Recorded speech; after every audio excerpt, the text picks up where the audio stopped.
खुलुमबाय सानसेनि खौरां लानानै आं सिबिरानि ब्रह्मआ नोंथांमोननि सेराव फिन फैबावबाय बे चेनेलनि गेजेरजों ओनसोलनि खौरां रायजोनि खौरां हादरनि खौरां आरो बायजो हादरनि खौरांफोरखौबो फोसावनाय जायो बेनिखायनो नोंथाङा बे चेनेलखौ दासिमबो साबस्क्राइब खालामाखैबा साबस्क्राइब खालामनानै लानो हागोन मानोना बे चेनेलनि गेजेरजोंनो सानफ्रोमबो फुंनि समावहाय सानसेयारि खौरांखौ फोसावनाय जायो बिदिबा दा खौरां फोसावनायखौ जागायजेननोसै आसा खालामो नोंथाङा खौरांखौ जोबजासे खोनासंगोन गवालपारा आरो धुबुरियाव गेदेर होस्रांनाय जानायनि उनाव दिनै आरोबाव उरियामघाटआव होस्रांनाय जागोन गवालपारानि पाइखाननिख्रुइबो देरसिन होस्रांनाय जागोन दिनैनि सानाव गासै गं 93 जेसिबिआ बे समाव थागथियारि जाफैखाबाय गं 12 गामिनि 2648 नखरखौ दिनै होस्रांगोन बा नखरखौ दिनै सिफायगोन बेनि मादाव सनालि बिल टप 2 नं पिथा घाट 2 नं दयालपुर 3 नं दयालपुर दलनि पथार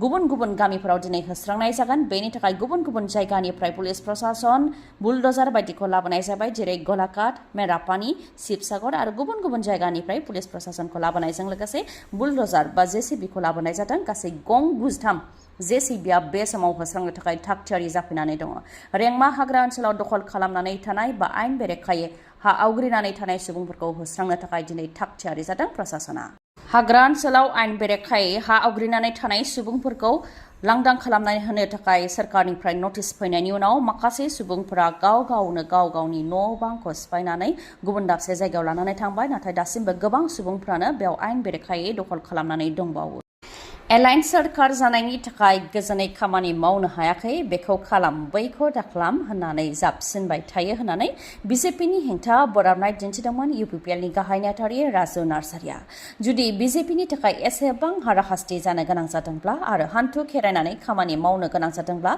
बेनिफ्राय ओंखारबो होननानै बुंथिबाय MLA रबिराम नार्जारिया आरो जों एलायन्सआव गैला होननानै फोसाव बेनि उनाव UPPL आरो BPF ज' जानानै खामानि मावगोन होननानै बुंथियो बिथाङा एसेबां गोजोन गैयैयाव आरो नारसिननायाव थानानै मानो खामानि मावनो नांगौ होननानैबो सोंथि खालामो नोंथांमोनहा गासैबो आन्दोलन खालामग्रा दैदेनगिरिफोर नोंथांमोन दुखुआव थायोब्ला जोंबो दुखु मोनो नोंथांमोन गोजोन गैयैयाव थायोब्ला जोंबो दुखु मोनो होननानै बुंथियो आरो एसेबां गोजोन गैयै नारसिननायाव थानानै खामानि मावनो नाङा हान्थु खेरायनानै खामानि मावनो नाङा जोंहाबो मान सन्मान दं बे मान सन्मानखौ रैखा खालामनो नांगोन होननानै बुंथियो जुदि प्रेसाराव खामानि मावनाङो आरो गोजोन गैयै होननानै बुंनायनि उनावबो बेयाव थानानै खामानि मावबाय थायोबा हान्थु खेरायनानै खामानि मावनायनि गाज्रि मुं मोनगोन बा बदनाम मोनगोन बेनिखायनो ओंखारबो होननानै बुंथियो आरो बेनि उनाव UPPL BPF ज' जानानै खामानि मावगोन होननानै बुंथियो बिथाङा मोब्लिब बिफानाव गेदेर जाख्ल'नायनि अजद कृषक मुक्ति संग्राम समितिया APDCLनि हेंथा खुद्रिदों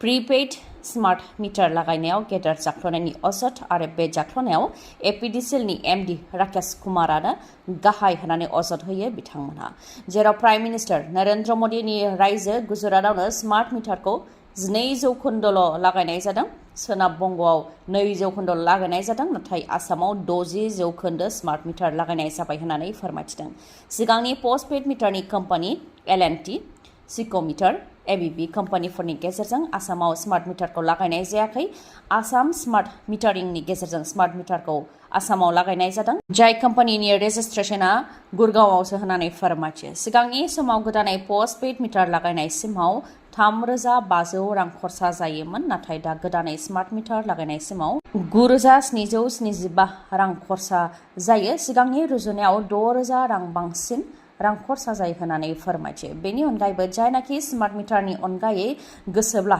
सिगांनि पस्टपेड मिटारखौ लागायफिननो हागोन होननानै APDCLनिफ्राय फोसावदोंमोन बेखौबो दा APDCLनिफ्राय केन्सेल खालामफिनबाय APDCLनिफ्राय फेसबुकआव पस्ट होनानै बेखौ केन्सेल खालामफिननायखौ फोरमायथिदों आरो केन्सेल खालामनायनि जि पस्ट बेखौ आसामनि गिबि मन्थ्रि डक्टर हेमन्त बिश्व शर्मानोबो टेग खालामदों बेजों सन्देह जादों आसामनि गिबि मन्थ्रिनि हुमखि होनायाव मोब्लिब बिफाना पस्टपेड लागायफिननायनि जि थांखि बेखौ केन्सेल खालामदों होननानै फोरमायथियो कृषक मुक्ति संग्राम समितिनिफ्राय बेनिखायनो बेनि सायाव गोजौ थाखोनि नायबिजिरनाय जानो नांगौ अब्लानो हाजार कौटि राङा सोरनियाव थांदों बेखौ नुगोन होननानैबो बुंथियो बिथांमोनहा Panchayat and Rural Development Department BTCनि VCDCनि सेक्रेटारि पस्टनि रिजाल्टखौ फोसावबाय रिटेन आनजादाव सायख'जानाय बिजाथिफोरनि रल नाम्बारखौ फोसावबाय जाय बिथांमोनहा VCDC सेक्रेटारि पस्टनि थाखाय रिटेन आनजाद होदोंमोन बिथांमोनहा सायख'जानो हादोंना हायाखै बेखौ नायनानै लानो हागोन। थांनाय 1 जुनाव बड'लेण्ड इउनिभारसिटिया आनजादखौ खुंदोंमोन।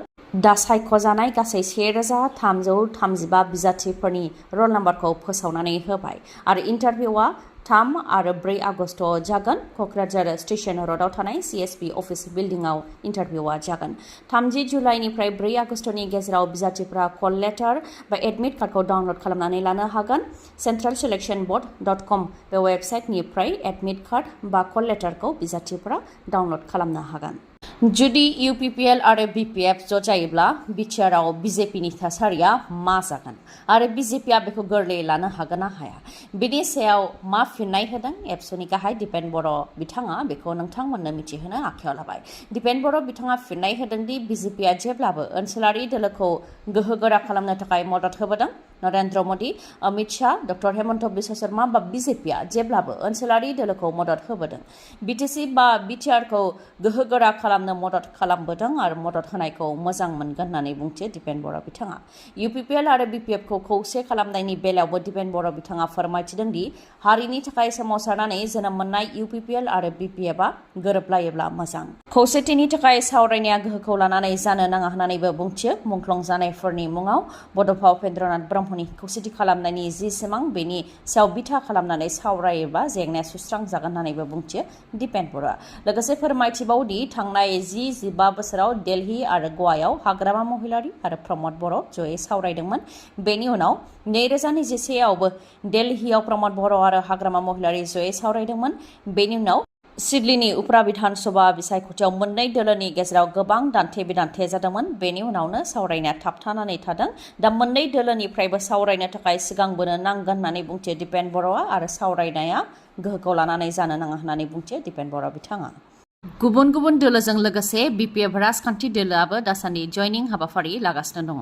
भेरगावआ गेदेर जयनिं हाबाफारि लाखांनायनि उनाव 6 नं कसुगाव ब्याबनि सिङाव तुलसीबिल प्राइमारिनि बानजायनायाव BPF दोला जयनिं हाबाफारि लादों, जेराव 500नि बांसिन UPPL आरो BJPनि मावथि सोद्रोमाफोरा BPF दोलोआव हाबदों। MLA रबिराम नार्जारिनि बानजायनायाव BPF दोलोआव हाबदों।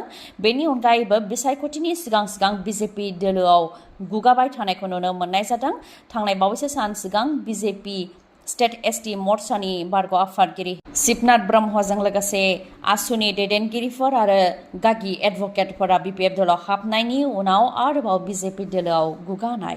BJPनि 3 दैदेनगिरिफोरा UPPL दोलोआव आखाइ हमबाय। पर्बतजरा मण्डल BJPनि भाइस चेयारमेन अस्थमा राभा बिथांजों लोगोसे निरुपमा राभा आरो जेनेरेल सेक्रेटारि राजा खावराम मोसाहारि बिथांमोनहा UPPL दोलोआव आखाइ हमबाय। BJP दोलो एंगारनायनि सायाव बिथांमोनहा बुंथियो दि BJPआ पर्बतजरायाव होस्रांनायनि खोथा लाबोदों। बेनि अनगायैबो सुबुं अनजिमाखौ नायोबा गासै हारि माहारिखौ BJPआ गोजोन होनो हायाखै। बेनि अनगायैबो पर्बतजरायाव BJPआ देरहागोननि जेबो आसा गैया आरो UPPL दोलोआ देरहागोननि आसा दङ। बेनिखायनो UPPL दोलोआव हाबदों होननानै फोरमायथियो BJPनि 3 दैदेनगिरिफोरा। अपारेशन महादेबनि गेजेरजों 3 उदखारिफोरखौ गावथारनो हादों। 15 आगस्टआव भारत उदांस्रि साननि माखासे सान सिगां श्रीनगराव 3 उदखारिफोरखौ गावथारनो हादों। आर्मी, CRPF आरो जम्मु एन्ड काश्मीर पुलिसनि जथाय अपारेशन खालामनायाव 3 उदखारिफोरखौ गावथारनो हादों। गावथारजानाय 3 उदखारिफोरनि मादाव 2 उदखारिया पहेलगामाव जानाय जाथायजों सोमोन्दो दंमोन। थांनाय 22 एप्रिलाव उदखारिफोरा 26 दाय गैयै सुबुंफोरखौ गुलि गावग्लुंनानै बुथारदोंमोन। बे जाथायाव लोब्बा थानाय 2खौ गावथारनो हाबाय आरो बे 2नि मादाव सासेया मास्टार माइन्डमोन। मुङा सुलेमान शाह, जाय लाश्कार-इ-ताइबानि उदखारि। लाश्कार-इ-ताइबानि उदखारि सुलेमान शाहनि मुङै 20 लाख रांबो फोसावखानाय दंमोन। सोरबाफोर सुलेमान शाहनि सोमोन्दै खौरां होनो हायोबा 20 लाख रां बान्था होनाय जागोन होननानै फोसावखानाय दंमोन। दा बे दुथांखौ गावथारनो हाबाय। बेनि अनगायैबो गुबुन 2नि मुङा आबु हामजा आरो यासिर। आर्मी, CRPF आरो जम्मु एन्ड काश्मीर पुलिसनि जथाय अपारेशनावनो गासै 3 उदखारिफोरखौ गावथारनो हाबाय। आफां आसामनि देरसिन मेगननि फाहामसालिनि मादाव गंसे बङाइगावआव थानाय आइ हस्पिटालाव OCT मेसिन सौफैबाय, जायनि गेजेरजों मेगननि जेंनाखौ हमदांनाय जायो आरो फाहामथाय होनाय जायो, जेरै मेक्युलार डिजेनेरेशन, डायबेटिक रेटिनोपैथी, ग्लुक'मा आरो मेगन सिंनि दुखु मोननायखौ हमदांनो हानाय जायो आरो फाहामथाय होनाय जायो।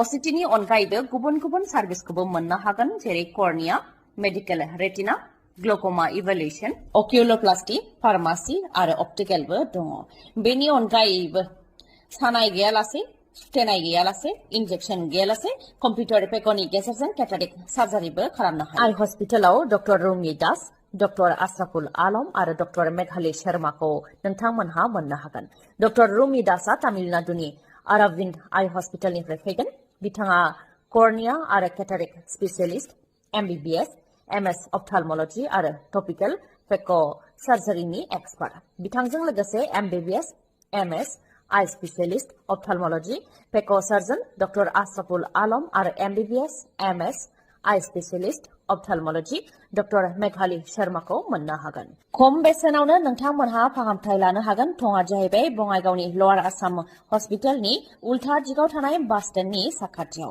कन्टेक्ट नाम्बारा 6900949900 गोजोन्थों बिदिबा गाबोननि समाव आरोबाव जों सानसेयारि खौरांजों फिन लोगो मोनफिनगोन